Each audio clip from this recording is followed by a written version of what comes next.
নমস্কার। প্রাণারামের মাধ্যমে সম্প্রচারিত ভারত কথার গ্রন্থি মোচনের ১৭৩তম পর্বে আপনাদের সবাইকে জানাই সাদর সম্ভাষণ। মহামতি অনন্তলালের পরম আশীর্বাদে আমরা প্রতিদিন শুনে চলেছি ভারত কথা। ভারত কথার আজকে আমরা একটি বিশেষ প্রশ্ন, যা আপনাদের অনেকের কাছ হতে আমরা পাই বা পেয়েছি, সেইটি নিয়ে আলোচনা করব। মনে রাখবেন, এই প্রশ্নটি যে শুধু আপনারাই তুলেছেন তা নয়। এই প্রশ্নটি যুগে যুগে কালে কালে সব মহাভারত শ্রোতারাই, মহাভারত পাঠকেরা, এমনকি মহাভারত আলোচকেরাও এই প্রশ্ন করেছেন বা এই প্রশ্নের উদয় হয়েছে। সেই দিক থেকে এটি একটি প্রায় শাশ্বত প্রশ্নই বলা যায়। প্রশ্নটা যা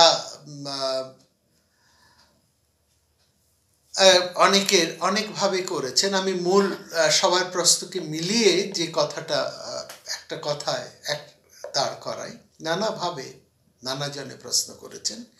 সেটি হচ্ছে যে দ্রৌপদীকে যখন চরম অসম্মান করা হচ্ছে কুরু রাজসভায়, হস্তিনাপুর রাজসভায়, তখন মহামতি ভীষ্ম দ্রৌপদীকে রক্ষা করার জন্য একটি কথাও কেন বলেননি, বা তার ভূমিকা নিয়ে, মহামতি ভীষ্মের ভূমিকা নিয়ে প্রশ্ন উঠেছে, এবং এটি একটি শাশ্বত প্রশ্ন। আমরা দেখছি হস্তিনাপুরের রাজসভায় কুরুবৃদ্ধেরা রয়েছেন। সেখানে ভীষ্ম আছেন, দ্রোণ আছেন, দ্রোণাচার্য, কৃপাচার্য আছেন, মহামতি বিদুর, এছাড়াও আরো অনেক কুরুবৃদ্ধেরা আছেন, যাদের নাম আমরা আগে বহুবার উল্লেখ করেছি। সেখানে মহারাজ বাল্মীকি আছেন, এরকম অনেকেই আছেন। কিন্তু কথাটা হলো, এত কেউ থাকা সত্ত্বেও, এত সবাই থাকা সত্ত্বেও একমাত্র বিদুরকে আমরা দেখলাম তিনি লড়ে যাচ্ছেন, পাণ্ডবদের হয়ে লড়ে যাচ্ছেন, দ্রৌপদীর হয়ে তিনি প্রতিবাদ করছেন, ভীষণ প্রতিবাদ করছেন, তিনি মুখর। আর অন্যান্যরা সবাই মৌন। এই মৌন বৃদ্ধদের মধ্যে সবাইকে ছেড়ে আমরা কেবলমাত্র ভীষ্মকে নিয়ে প্রশ্ন তুলি। কেন ভীষ্ম নিজে এগিয়ে এসে এই অবস্থান থেকে পরিবর্তন করলেন না? কেন তিনি বিপুল প্রতিবাদ করে গর্জে উঠলেন না? কেন তিনি কিছু করলেন না?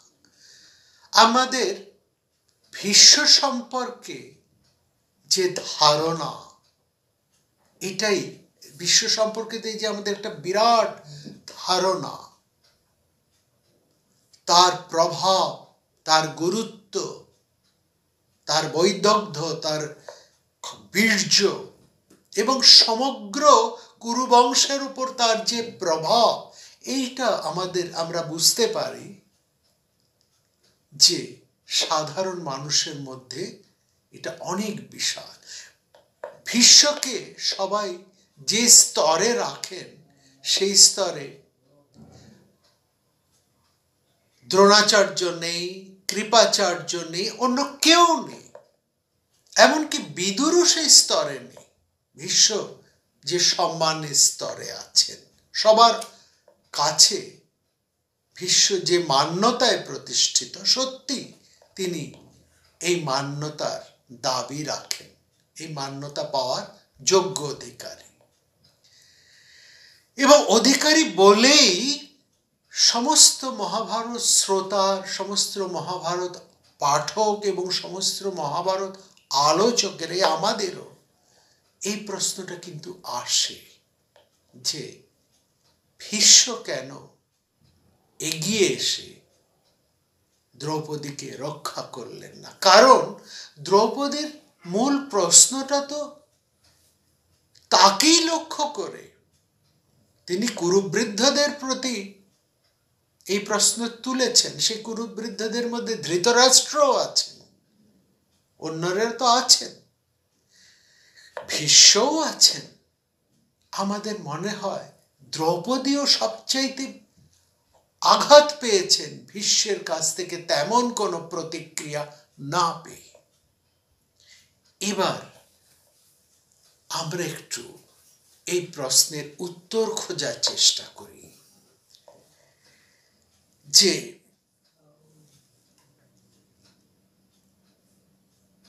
ভীষ্ম কেন সেখানে চুপ করে আছে। এই প্রশ্নের উত্তর দিতে হলে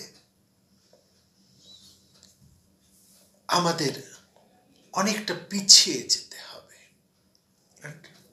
একটু ধৈর্য নিয়ে আপনারা শুনুন, একটু ভীষ্মের অবস্থানটাকে একটু বোঝার চেষ্টা করুন। আমরা এখন কথা বলছি একটা অন্য অবস্থান থেকে। আমরা ভীষ্মের অবস্থানে কিন্তু দাঁড়িয়ে নেই। আমাদের নিজেদেরকে ভীষ্মের জায়গায় তুলে নিয়ে গিয়ে ভীষ্মের মনস্তত্ত্বটাকে আমাদের একটু বুঝতে হবে। মনে করবেন না আমরা মহাভারত আলোচকেরা ভীষ্মকে সমর্থন করছি, ভীষ্মের কাজকে, তা নয়।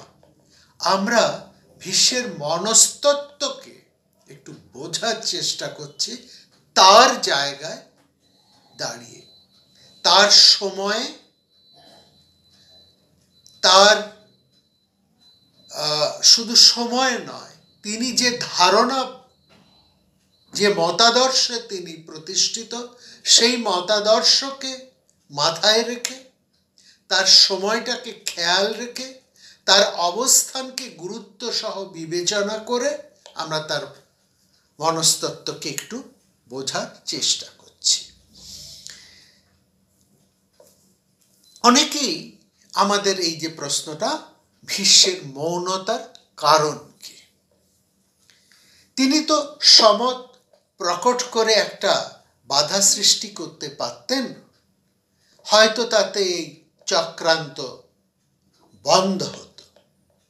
এখন আমরা আমাদের এই মহাভারত আলোচনা করে আমাদের যে ধারণা হয়েছে, মহাভারতের আলোচনা শুনে, পাঠ শুনে এবং বিদগ্ধ মানুষদের মতামতের সাথে নিজেদের মতামতকে বিশ্লেষণ করে যে আমাদের যে ধারণাটা, সেই ধারণাটা আমরা আপনাদের কাছে রাখার চেষ্টা করছি। লক্ষ্য করে দেখবেন, যখনই হস্তিনাপুরের সিংহাসনে রাজ প্রতিষ্ঠা সম্পূর্ণ হয়েছে, তখনই ভীষ্ম সক্রিয় রাজনীতি থেকে সরে দাঁড়িয়েছেন।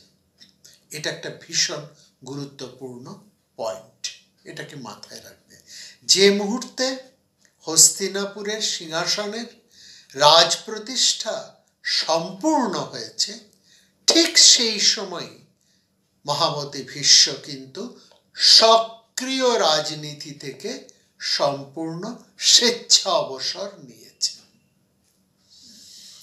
সত্যবতীর প্রথম পুত্র যখন সিংহাসনে বসেছিলেন এবং স্বেচ্ছাতন্ত্রে নিজের মতন, নিজের ইচ্ছা অনুসারে রাজত্ব চালাচ্ছিলেন, ভীষ্ম তখন একটা কথাও বলেননি।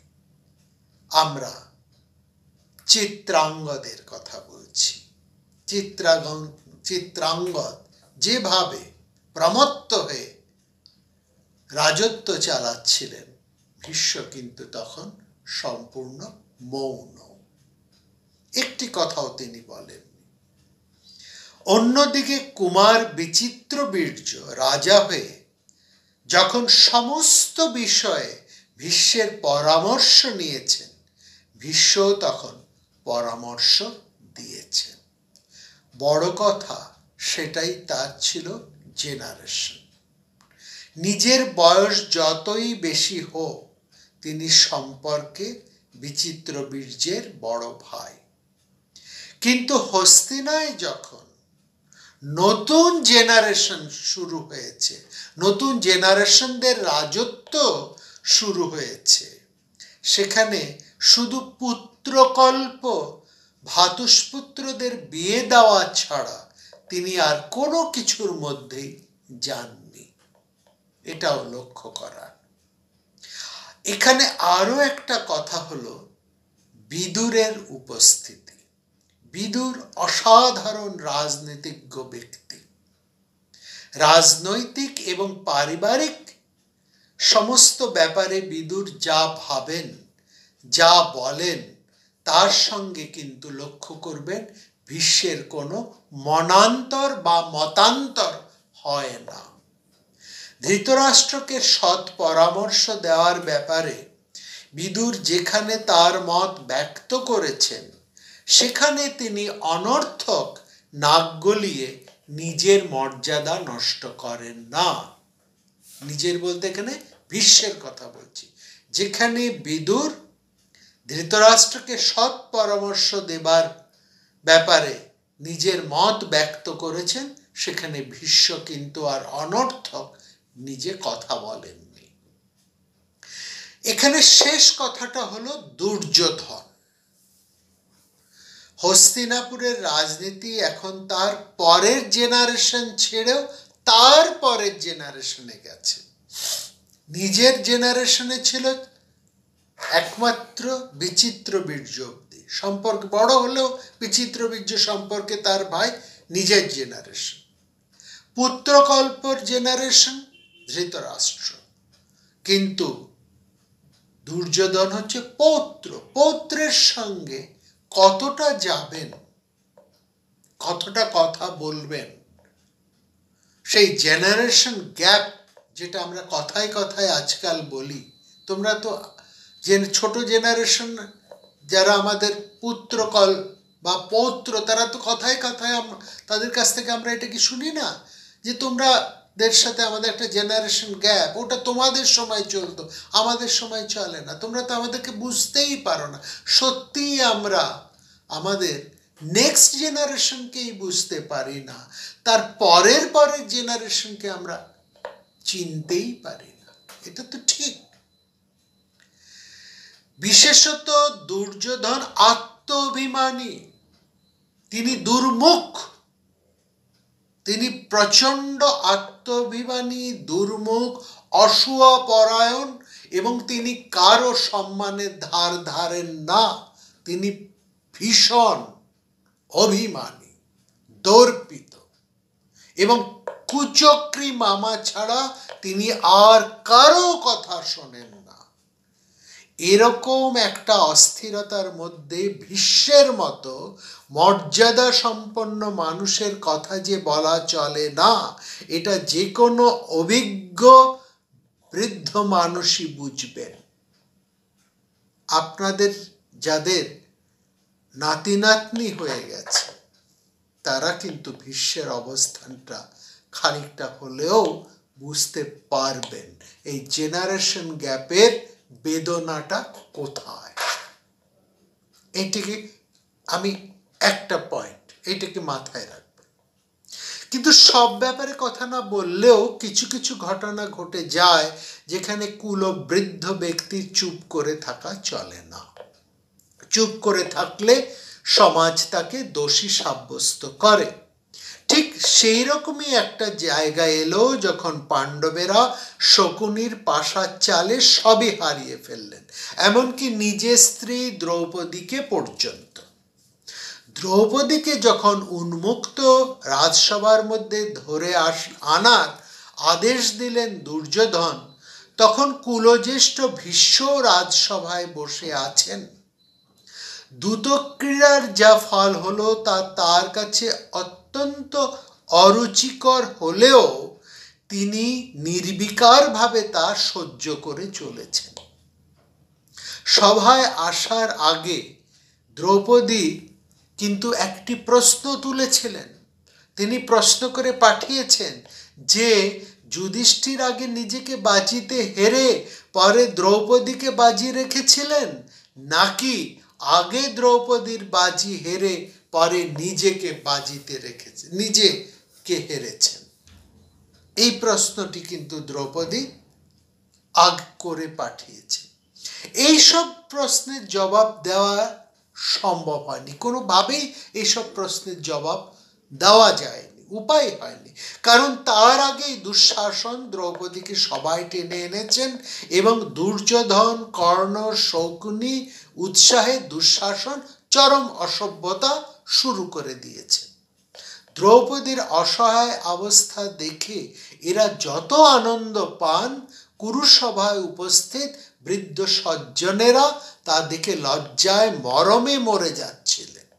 সে মন্তব্য করতে কিন্তু ভোলেননি মহাভারতের কবি। তিনি সেই মন্তব্যটি করেছেন, তেষাম অভূত দুঃখাতীব কৃষ্ণং দৃष्ट्वा সভায়াং পরিকৃষ্যমানম। অবশেষে কুলবৃদ্ধ পিতামহ তিনি আর সহ্য করতে পারেন। দ্রৌপদীর পূর্ব প্রশ্নের সূত্র ধরে তিনি খানিকটা পরিস্থিতি সামাল দেবার চেষ্টা করেছেন। ভীষ্ম সেখানে বলেছেন, এখানে আইনের প্রশ্নটা এতটাই জটিল যে ভালো করে তার জবাবই দেওয়া যায় না।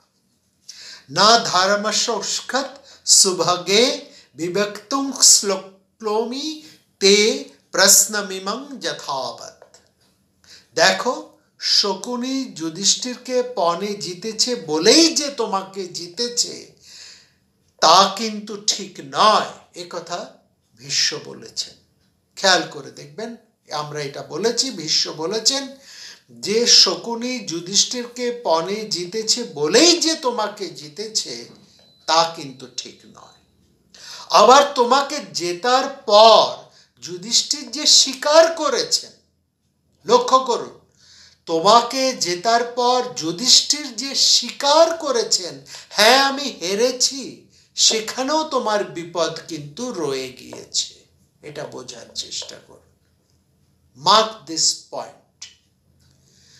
শকুনি তো দ্রৌপদীকে জেতার পর যুধিষ্ঠির স্বীকার করেছেন যে আমি হেরেছি, ঠিক সেখানেই দ্রৌপদীর বিপদ সূত্র শুরু হয়ে গেছে। কারণ দ্রৌপদী হচ্ছেন যুধিষ্ঠিরের স্ত্রী। সেই কালে, সেই সময় স্ত্রীর আলাদা কোনো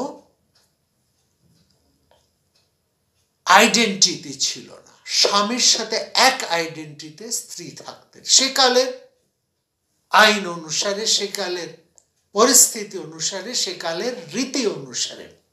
অতএব স্বামী যদি বিজেত হন, স্বামী যদি জিত হন, তাহলে স্ত্রীও জিত হয়ে যাবে সেকালের রীতি অনুসারে। এইখানেই যুধিষ্ঠির যে মাত্র স্বীকার করেছেন আমি হেরেছি, সেই মাত্র যুধিষ্ঠিরের সাথে ভাইরা নয় কিন্তু তার স্ত্রী জিত হয়ে যাবে। কিন্তু এখানে আরেকটা প্রশ্ন আছে, দ্রৌপদী তো শুধুমাত্র যুধিষ্ঠিরের স্ত্রী নন, তিনি তো অন্যান্য ভাইদের স্ত্রী।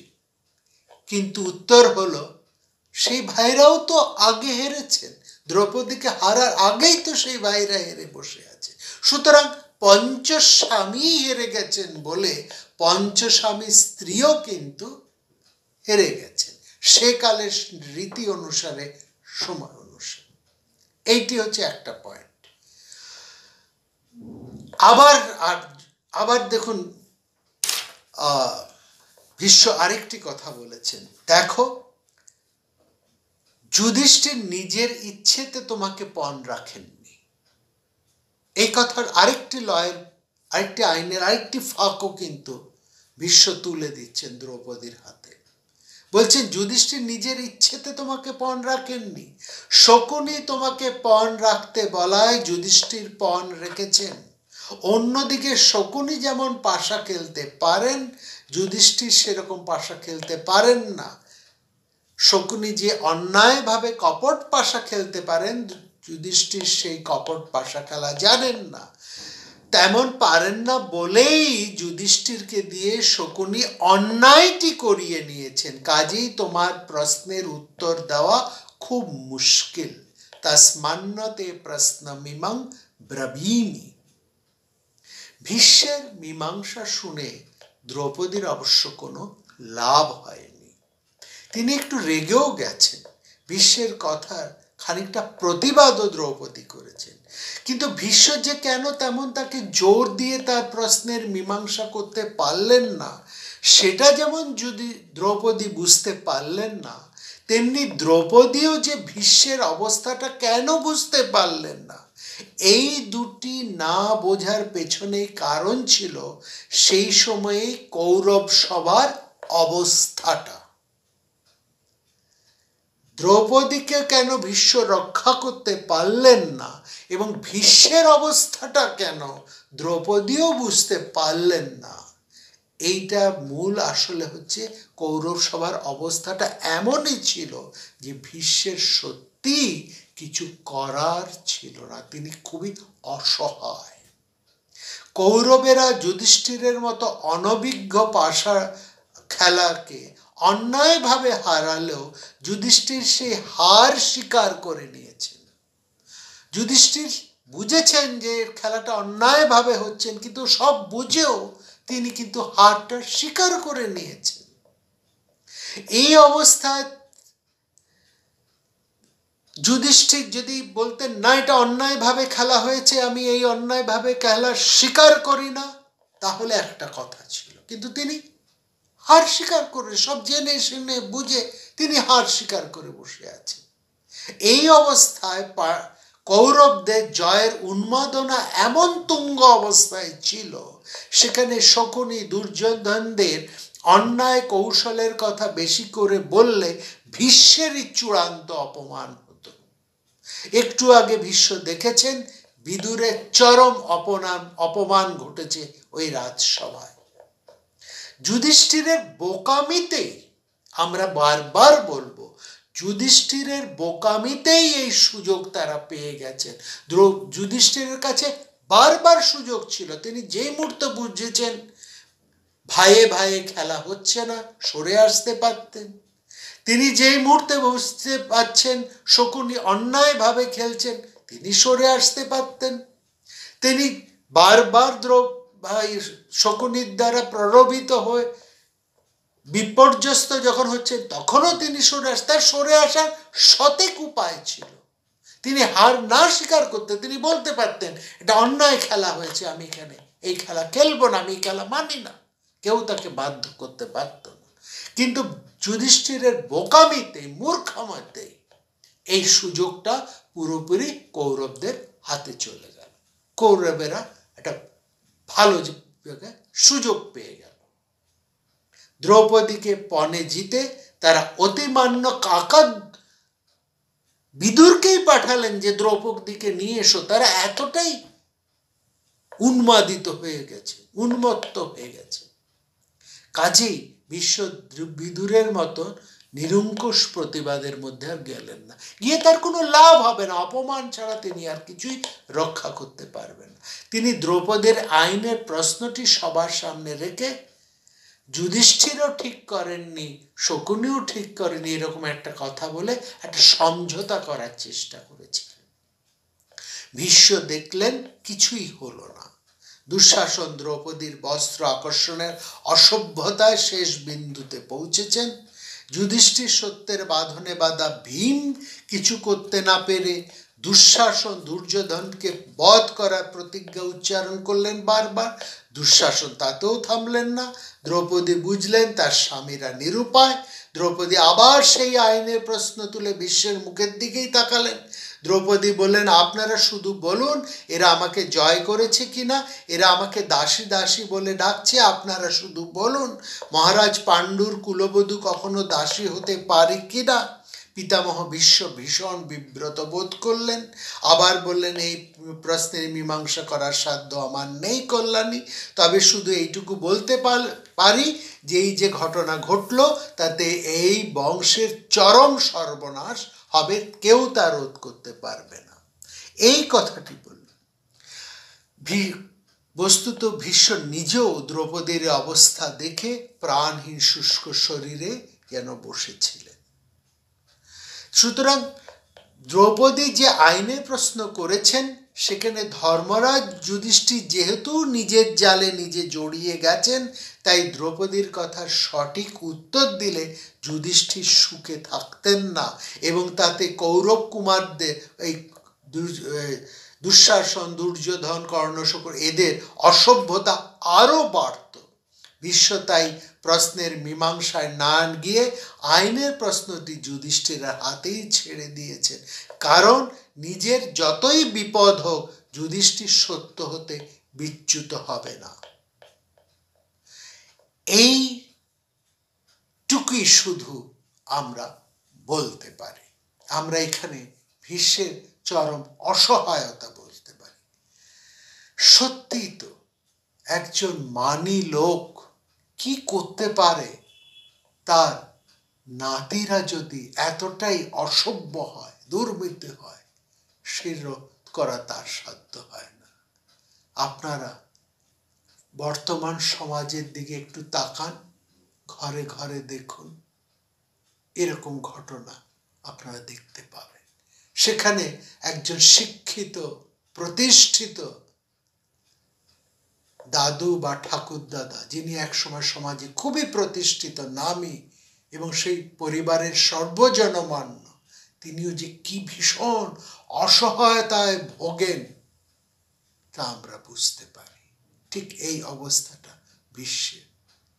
সত্যি ভীষ্ম নিরুপায়, তিনি কিছু করতে পারতেন না। সেখানে যদি করতে যেতেন তিনি অসম্মানিত হতেন, তীব্র অসম্মানিত হতেন, আর দ্রৌপদীর লাঞ্ছনা আরো বাড়ত। এইটুকু শুধু আমাদের বলার।